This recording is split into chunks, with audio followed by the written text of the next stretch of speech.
우리가 학교를 보아도 초등학교를 시작해서 아니 그 밑으로도 내려가면 우리 유치원으로 시작해서 또 초등학교, 중학교, 고등학교, 대학교 과정이 있습니다. 그 과정을 지나야 그 다음으로 올라가는 거예요. 또 대학교 들어가면 대학원으로 그곳에서 공부하고 석사학위를 받게 됩니다. 물론 대학교를 졸업하면 학사학위를 받겠죠. 그리고 더 공부하면 박사학위를 받게 돼요. 모든 과정이 있습니다.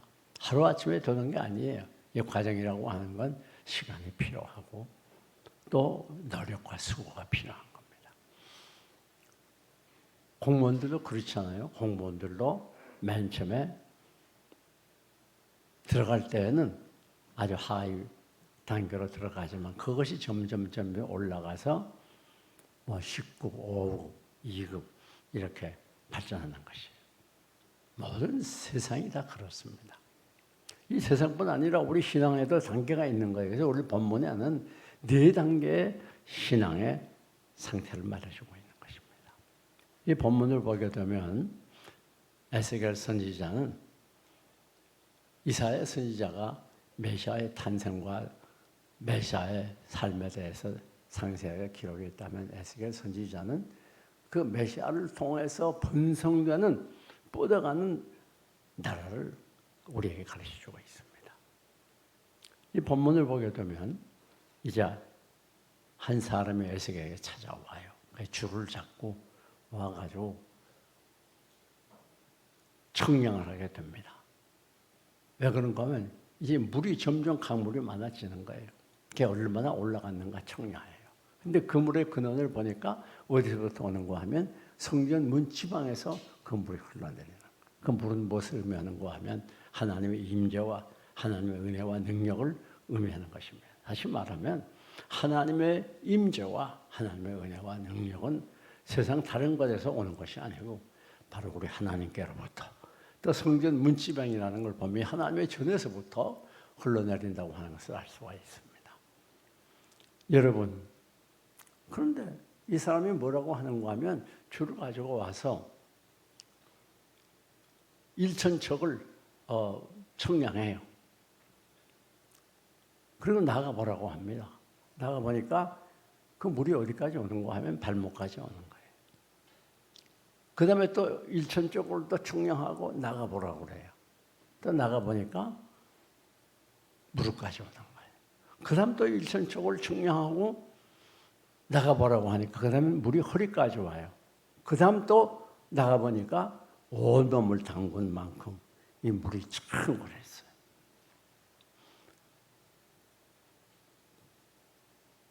그 다음에 그 양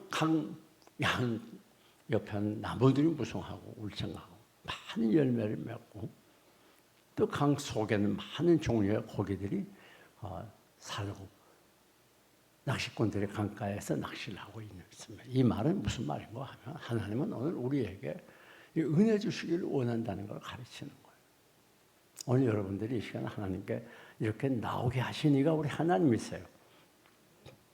그런데 이제 문제는 어딘가 우리가 이 하나님의 말씀을 하나님의 말씀으로 인간의 말이 아니라 하나님의 말씀으로 받아들이고 이 말씀을 마음을 활짝 열어놓고 사모하는 마음으로 간절한 마음으로 받아들이고 꿀과 꿀송이처럼 단 말씀으로 이 말씀을 우리가 받아들이면 하나님께서 반드시 예비하신 성령의 생수 은혜를 부어 주신다는 것입니다. 여러분, 여기서 줄이란 무엇을 말하는가? 줄을 가지고 이 강물을 측정했어요. 이게 무엇을 가르치는가 하면 이 줄은 바로 하나님의 말씀을 가르치는 것입니다. 하나님의 말씀은 우리 자신을 측량하는 척도가 되는 거예요. 내가 지금 얼마나 예수를 잘 믿는가, 얼마나 믿음으로 살아가는가, 내가 얼마나 하나님을 기쁘시게 살아가고 얼마나 말씀대로 순종하며 살아가는가. 이 죄 많은 세상에서 깨끗하게 살고 또 미움과 증거가 가득한 땅 위에서 정말 사랑하면서 용서하며 살아가는가. 이것을 알 수 있는 기준이 뭔가 하면 말씀이라는 거예요. 말씀. 요즘에 이 교통문화의 혁명이라고 할 수 있는 내비게이션 참 편리하지 않습니까? 그전에는 제가 유학 가서 미국에 있을 때는 이 지도책이 두꺼운 거 있어가지고 그 지도책을 보고서 찾아갔어요. 근데 그런 지도책이 필요 없어요. 물론 내비게이션도 가끔 망령을 부려가지고 엉뚱한 데 갈 때도 있긴 있습니다. 그럼 대부분은 내비게이션 따라가면 정확하게 목적지 갈 수가 있어요. 근데 우리가 목적지까지 가려면 가장 중요한 건 내 현 위치를 알아야 돼요. 그렇지 않습니까? 현 위치를 모르면 목적지를 정할 수가 없어요. 다시 말하면 우리가 신앙생활할 때 분명한 목적을 가지고 성숙한 신앙의 자리로 예수 그리스도를 닮은 신앙의 자리로 나가려고 하면 중요한 것이 뭔가 하면 내 현 위치가 어떠한가 그걸 잘 알아야 돼요. 내가 현 위치를 알려고 하면 무엇을 가지고 측량합니까? 그건 바로 하나님의 말씀이에요. 말씀. 하나님 말씀 우상숭배하지 말라고 그러는데 내가 우상숭배하고 있지 않는가? 하나님 말씀이 날마다 주님께 가까이 가라고 해도 가까이 가고 있는가? 말씀대로 내가 항상 기도하고 있는가? 범사에 감사하고 있는가? 이 말씀을 통해서 나를 살펴보고 측정해 봐야 되는 거예요. 말씀을 가지고 그 물이 어느 정도 찼는지 측정하는 것처럼 우리 자신을 측량해 보고 판단해 봐야 됩니다. 그 다음 나아갔다 그랬어요. 줄을 가지고 나아갔어요. 이 말은 무슨 말인가 하면 우리 신앙생활은 성장과 발전이 있어야 된다. 우리가 오래 믿었느냐 이것보다 더 중요한 것. 내가 얼마나 열심히 얼마나 믿음의 가정에서 태어났냐보다는 내가 얼마나 하나님께 가까이 나아가는가, 성장했는가 이게 중요하다. 어떤 분들은 보면 신앙이 계속 성장하는 분이 있어요. 참 하나님 기뻐하시고 이 목회자에게도 보람과 즐거움을 가져다 줍니다. 어떤 분을 보면 신앙이 성장을 못해요. 한동안 열심히 하는 것 같더니 어느 날 신앙이 퇴화가 돼요. 또 어떤 분은 그 자리에 다 똑같이 있어요. 1년 후에도 2년 후에도 3년 뭐 오지도 않고 가지도 않는 그런 분도 있을 수가 있습니다. 우리 하나님이 원하는 건 여러분의 신앙이 계속 성장하기를 원해요. 그래서 예수 그리스도까지 자랄지라 예수님 닮아가는 그런 신앙이 되도록 우리 주님이 원하는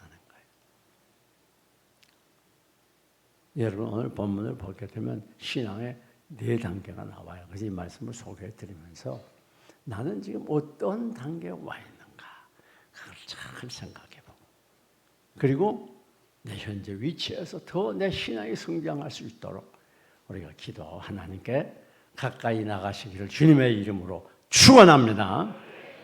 그 첫째 단계는 뭔가 하면 먼저 일천척을 측량하고 나아갔더니 물이 어디까지 왔어요?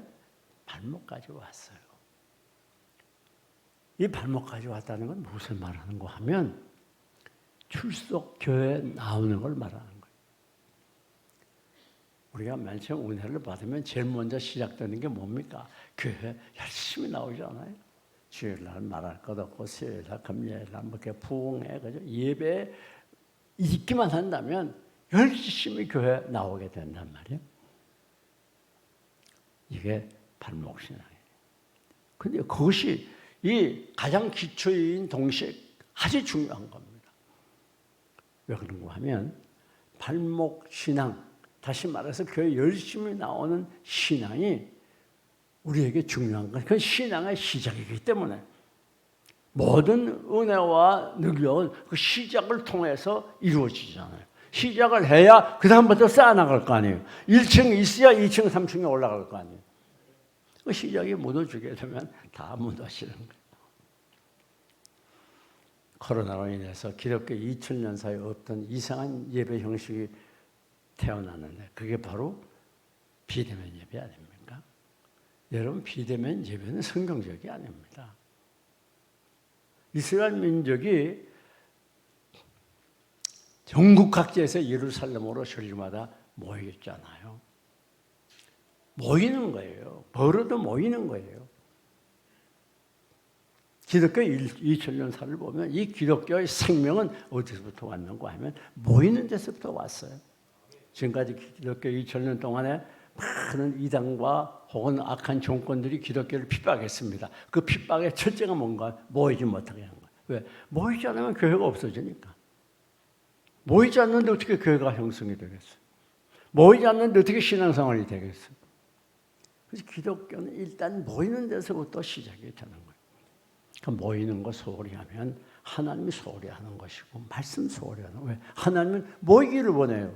그래서 히브리서 10장 25절에 말사가 되면 모이기를 피하는 어떤 자들과 같이 하지 말고 너희가 그날이 가까울수록 주님의 재림의 날이 가까울수록 더 힘써 모이라 그렇게 말하고 있어요.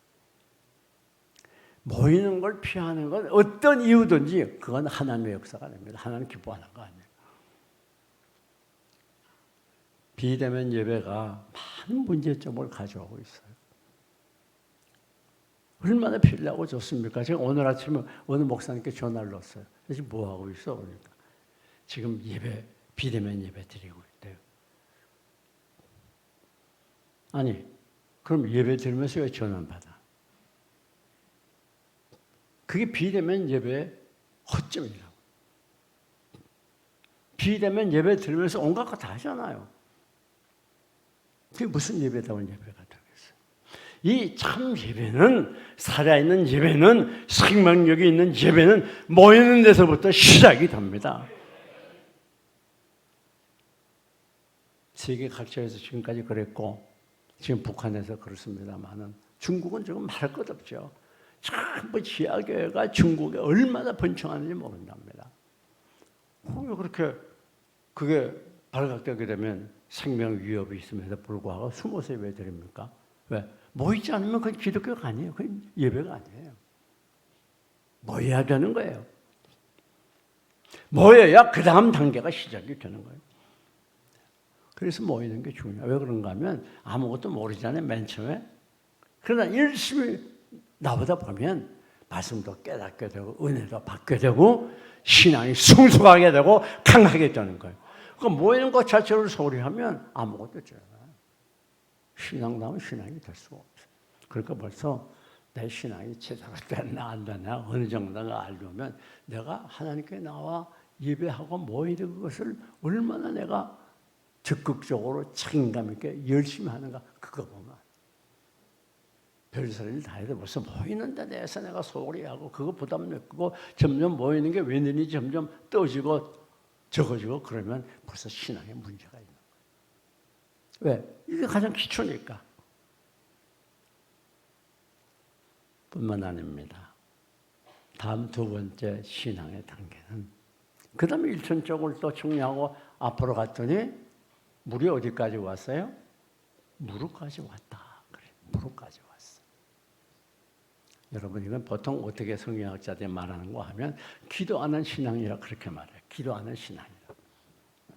이제 열심히 모이다 보면 그래서 은혜를 얻게 돼요. 그리고 성경 말씀을 깨닫게 돼요. 그래서 잘 하나님과 교제하고 기도하게 됩니다. 여러분 이거 굉장히 중요한 거예요. 왜? 기도는 생명이기 때문에 영적 호흡이에요. 그러니까 호흡하지 않으면 죽습니다. 성경은 살았다는 이름은 있으나 실상은 죽었다. 그게 무슨 말인가 하면 겉보기에는 아주 좋은 신앙이네. 훌륭해 보여요. 교회 열심히 나가기도 하고 봉사도 하고 또 직분도 맡고 그래 보이는데 실상은 죽었어.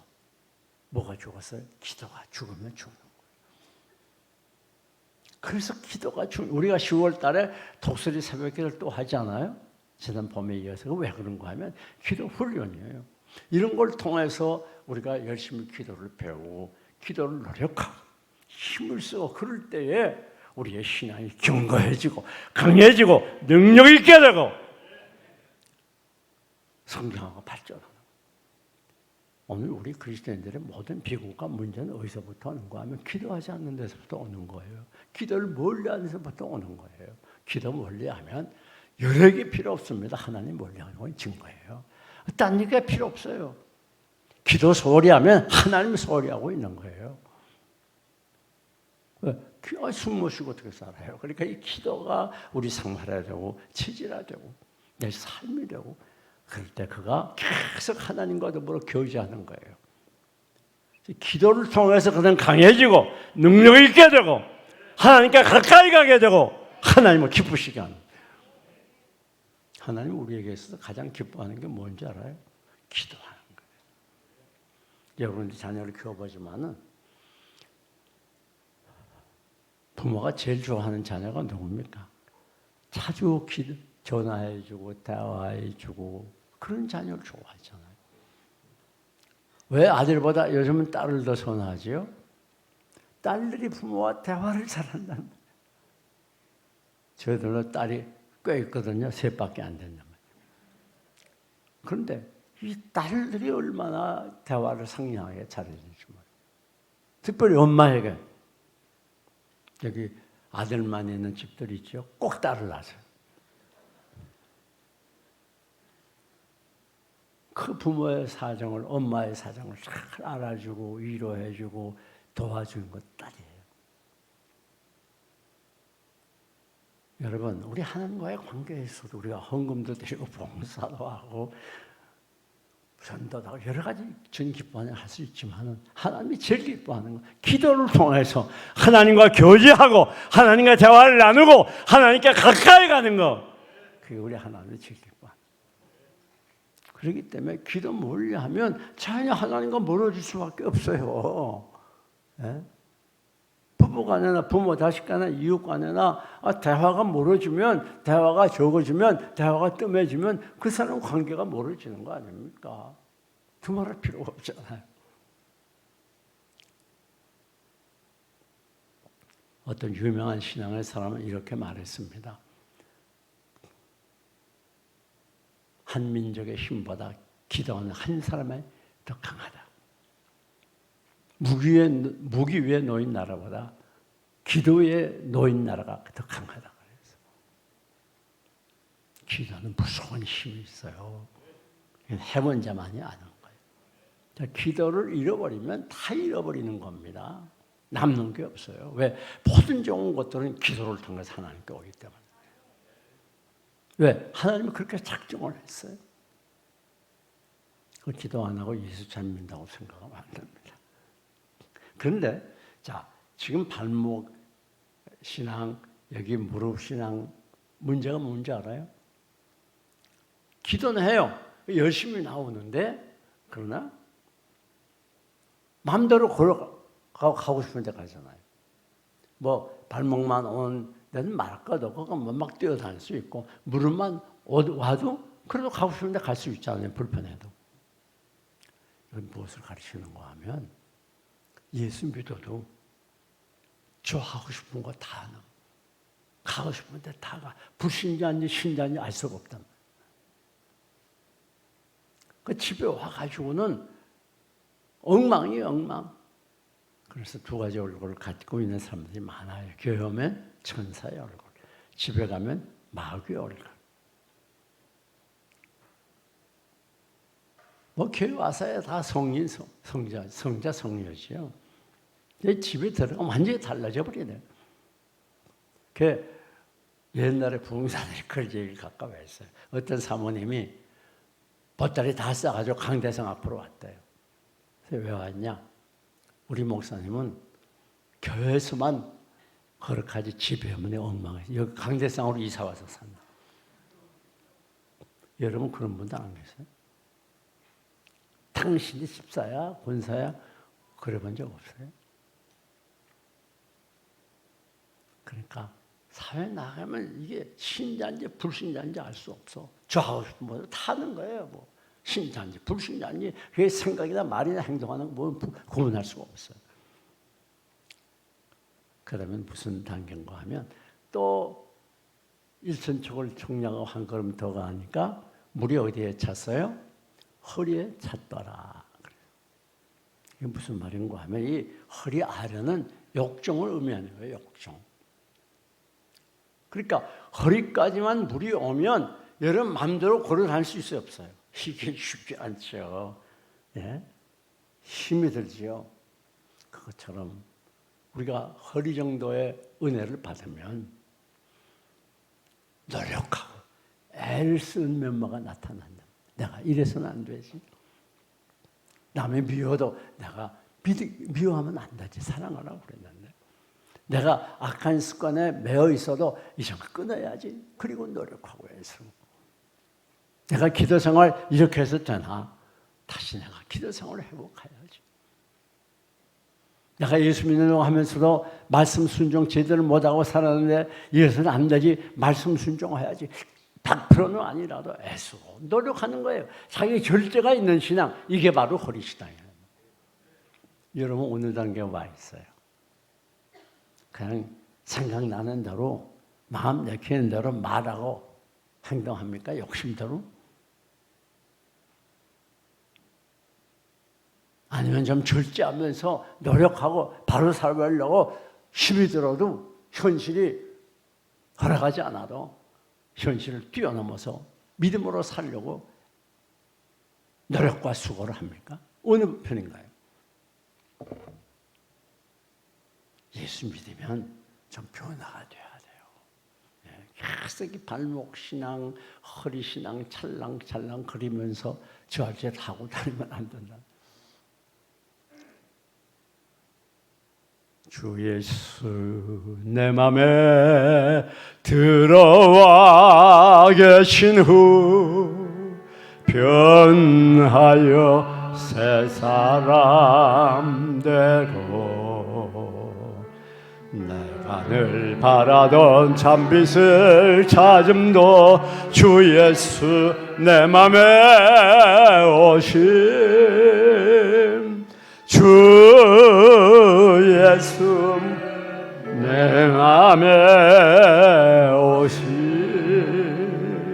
주 예수 내 맘에 오신 물밀던 내 맘에 기쁨이 넘침은 주 예수 내 맘에 오신 그 다음에 또 일천척을 청량하고 나아갔더니 그때 물이 어디까지 왔어요? 온몸을 잠갔어요. 이제는 걸어가지 못해. 천상 수영해야 되는 거예요. 이 말씀의 의미는 세 가지입니다. 첫째는 머리까지 잠갔어요. 여러분 머리라고 하는 건 뭐예요? 온몸을 인도하잖아요. 우리가 어디 가고 싶고 무슨 일 하고 하여튼 손 올리고 내리고 다 머리에 지시들 하잖아요. 그렇습니다. 머리까지 은혜의 물결에 푹 잠근 분들은 자기 생각, 욕심, 뜻대로 하는 게 아니라 성령님의 지시대로 성령님의 명령대로 성령님의 인도대로 따라가는 걸 말하는 거예요. 내 뜻대로 사는 게 아니라 하나님의 뜻대로 내 원대로 하는 게 아니라 하나님이 원하시는 대로 내가 가고 싶은 대로 가는 게 아니라 하나님이 인도하는 대로 내 삶의 중심이 내가 아니고 하나님이 되는 거예요. 참 놀라운 일이죠.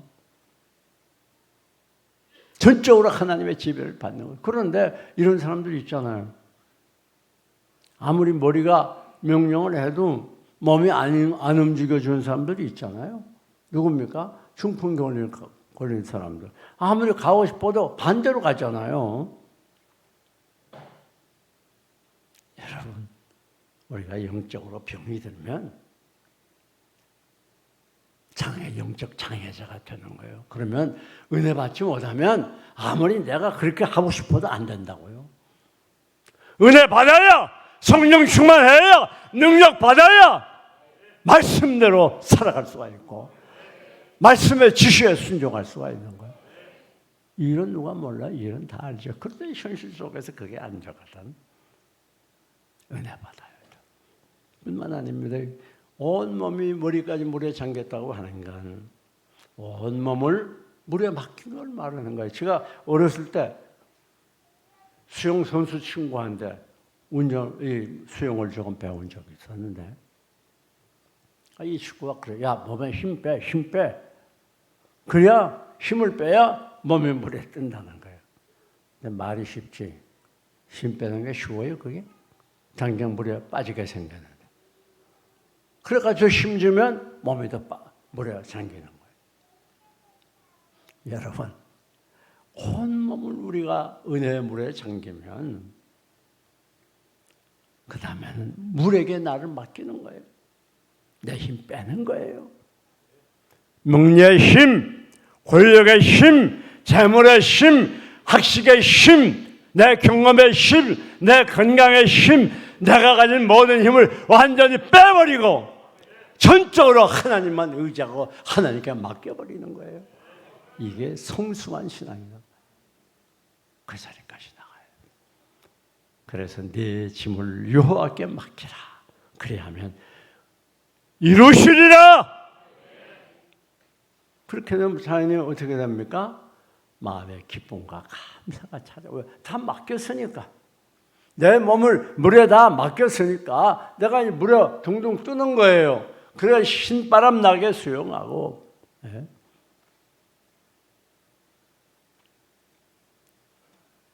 오늘 우리가 예수 믿으면서도 늘 불안, 초조하고 온갖 스트레스 다 받는 줄 알아요. 하나님께 맡기지 못했으니까 힘을 빼질 못했어요. 아직까지 내 힘으로 좀 뭐 해보려고 그래. 그러니까 자꾸 절망의 물에 빠지죠. 아직까지 내 생각대로, 내 고집대로, 내 이권대로 뭐 해보려고 힘을 자꾸 쓰니까. 그러니까 세상에 시련 속에 빠지게 되고 염려, 불안에 빠지죠. 다 하나님께 맡기세요. 힘을 빼시기 바랍니다. 못 빼자고요? 힘을 빼야 돼요. 우리 주님 맡아주겠다고 그러잖아요. 뿐만 아니라 여기 온 몸을 물에 잠겼다는 세 번째 의미는 뭔가 하면 이제 물과 몸이 하나가 된 거예요. 그렇죠? 내가 물속에 푹 잠겨버리니까 내가 물이고 물이 나예요.